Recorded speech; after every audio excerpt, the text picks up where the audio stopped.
Filaria यानी हाथी पांव, जो एक लाइलाज बीमारी है, ये कभी ठीक नहीं हो सकता है।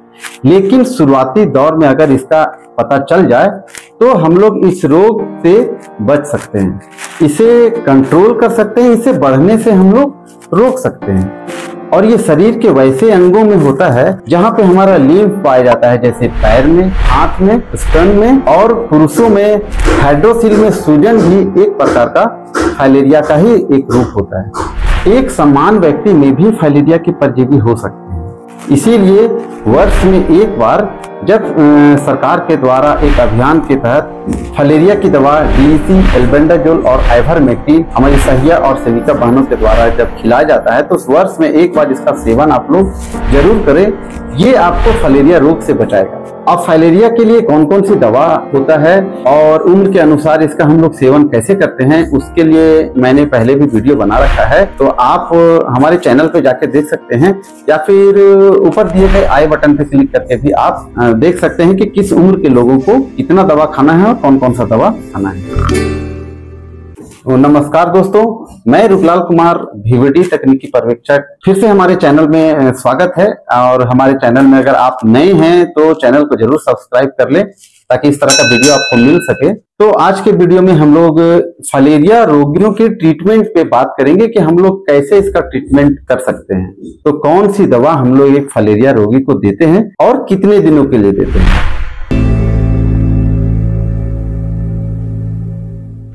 डीईसी, आइवरमेक्टिन और एल्बेंडाजोल 3 तरह का दवा आता है। 2 वर्ष से 5 वर्ष, 6 वर्ष से 14 वर्ष और 15 वर्ष से ऊपर। ये 3 एज ग्रुप है जो दवा तालिका में है तो बांटा हुआ है। एक गोली डीईसी 100 mg का होता है, यानी 2 से 5 वर्ष को 100 mg, 6 से 14 वर्ष को 200 mg और 15 वर्ष से ऊपर हो गया तो 300 mg हो गया। 12 दिन तक प्रतिदिन हम लोग है सो लगातार सेवन करवाएंगे, खाना खाने के आधा घंटा के बाद।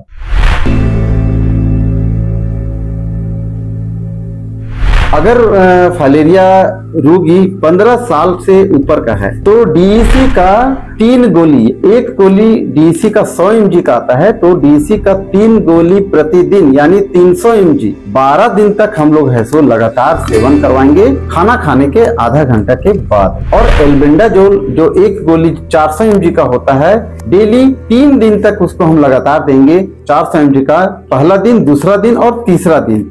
और आइवरमेक्टिन का गोली जो एक गोली 3 mg का होता है, इसको ड्रग मेजरमेंट टेप के द्वारा हम लोग नाप के रोगी को है सो खिलाते हैं। और ये खाना खाने के आधा घंटा के बाद है तो खाना है। और ये सिंगल डोज होता है, सिर्फ पहला दिन हम लोग इसका सेवन करवाते हैं।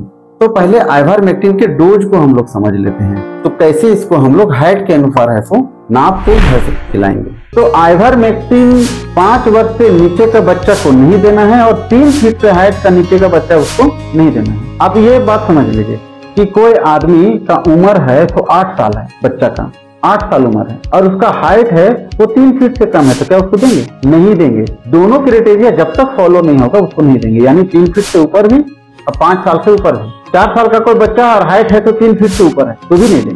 वो 3 फीट से हाइट ऊपर होना चाहिए और 5 साल उम्र से भी ज्यादा होना चाहिए। ये बात का सिर्फ ध्यान रखिए। आइवरमेक्टिन टैबलेट खिलाने के लिए हम लोग हाइट मेजरमेंट टेप का इस्तेमाल करते हैं। तो इसमें क्या होता है, एक टेप होता है जो हाइट से नाप के तुरंत है तो उस व्यक्ति को दवा दिया जाता है। बिना नापे हुए इसमें दवा नहीं देना है क्योंकि डोज उसका गड़बड़ हो जाएगा। तो उसमें आप लोग देखिएगा 3 फीट से हाइट नीचे है, रेड कलर का बैंड बना हुआ होता है, तो वो बताता है क्या कि इसको दवा नहीं खिलाना है। तो 3 फीट से 4 फीट का हाइट का होगा, यानी कि 90 से 120 सेंटीमीटर, तो उसको आइवरमेक्टिन 3 mg की जो गोली होती है उसका एक गोली हम लोग इसको देंगे। 120 सेंटीमीटर से 140 सेंटीमीटर यानी 4 फीट से 4 फीट 7 इंच अगर हाइट होगा तो आइवरमेक्टिन की 2 गोली हम लोग इसको देंगे। 140 सेंटीमीटर से 158 सेंटीमीटर यानी 4 फीट 7 इंची से लेके 5 फीट 2 इंची का व्यक्ति अगर होगा, आइवरमेक्टिन का 3 गोली हम लोग उसको है तो देंगे। और 158 सेंटीमीटर से ऊपर यानी 4 फीट 2 इंची से ऊपर के जितने भी व्यक्ति होंगे उसको आइवरमेक्टिन का 4 गोली हम लोग है तो देंगे। और यही है तो इसका डोज है आइवरमेक्टिन का, और इसको नाप के ही है तो हम लोग देंगे, कभी भी बिना नापे हुए हम लोग इसको नहीं देंगे। अब अगर आपको फाइलेरिया रोग तो है ही, और अगर स्किन में बैक्टीरियल इन्फेक्शन हो गया है या फिर फंगल इन्फेक्शन हो गया है, स्किन में क्रैकेज आ गए हैं या फिर घाव हो गया है, पस चल रहा है, तो उस स्थिति में हम लोग एंटीबायोटिक्स का प्रयोग करते हैं। जनरली डॉक्सीसाइक्लिन हम लोग इसमें 45 डेज के लिए देते हैं, लेकिन एंटीबायोटिक अपने डॉक्टर के सलाह पर ही है तो लेंगे। तो एक फाइलेरिया रोगी को DEC 12 दिन तक, एल्बेंडाजोल 3 दिन तक और आइवरमेक्टिन का सिंगल खुराक, यही हम लोग है सो दवा खिलाते हैं, जो इसका सेवन साल में कम से कम एक बार है सो रोगी को करना होता है। तो उसके डिजीज की जो प्रगति है, जो इसकी बीमारी जो बढ़ रहा है वो वहीं पे रुक जाएगा, वो बढ़ेगा नहीं। और साथ में इसका ये भी बेनिफिट होता है कि उसके परिवार के दूसरे सदस्य या फिर आसपास के लोगों को भी ये बीमारी नहीं होगा। अब ये दवा एक फाइलेरिया रोगी के लिए फायदेमंद कैसे होता है, इसको हम लोग समझते हैं, क्योंकि मैंने पहले भी कितने बार आपको बता चुका है कि फाइलेरिया एक लाइलाज बीमारी है, इसका कोई ट्रीटमेंट नहीं है, कोई इलाज नहीं है। तो आपके मन में ये सवाल जरूर होगा कि ये जो दवा एक फाइलेरिया रोगी को हम दे रहे हैं, DEC, एल्बेंडाजोल और आइवरमेक्टिन, तो इसमें रोगी को क्या फायदा होगा। तो इसको हम लोग समझते हैं कि ये दवा एक्चुअल में काम कैसे करता है। DEC गोली जो हमारा है, ये एक्चुअल में जो फाइलेरिया के जो पैरासाइट है विचेरिया बेनक्राफ्टी, इसका जो लार्वा होता है, माइक्रोफाइलेरियम होते हैं, ये उसको मार देता है। जो भी ब्लड में हमारा माइक्रोफाइलेरियम है वो मर जाते हैं। और दूसरा दवा जो हम दे रहे हैं एल्बेंडाजोल, ये क्या करता है, वो उस परजीवी का प्रेगनेंसी को कंट्रोल करके रखता है, यानी जो पैरासाइट है वो गर्भवती नहीं होगी, वो बच्चे को जन्म नहीं दे सकेगी। तो दोनों दवा मिलके काम इस तरह से करता है कि एक तो उसका जो जितने भी बच्चे हैं वो सारे मारे गए DEC के कारण, और एल्बेंडाजोल क्या किया, इसके प्रेगनेंसी को कंट्रोल कर दिया। तो दोनों मिलके ऐसा हुआ कि बच्चे भी मर गए और फिर नए बच्चे को ये जन्म भी नहीं दे पा रहे हैं। तो कीड़ा क्या होता है, इसका पैरासाइट पार्शियली डैमेज हो जाता है और ये तकरीबन 8 से 10 महीने तक सुसुप्त अवस्था में चला जाता है। और अगर इस दवा के साथ में अगर आइवरमेक्टिन का एक डोज अगर हम लोग खा लेते हैं, तो जो इसका असर 8 से 10 महीना तक है, वही इसका असर बढ़ के 12 से 24 महीना तक चला जाता है। इसीलिए DEC, एल्बेंडाजोल के साथ में हम लोग आइवरमेक्टिन का सेवन भी करवाते हैं। अगर इस चीज को एक फाइलेरिया रोगी 5 से 6 साल तक लगातार सेवन अगर करता है, तो क्या होगा, नए परजीवी इसके नहीं बनेंगे, तो डिजीज का जो प्रगति है वो रुक जाएगा, वो आगे बढ़ेगा ही नहीं, सूजन आगे नहीं बढ़ेगा, यहीं पे केस उसका थम जाएगा।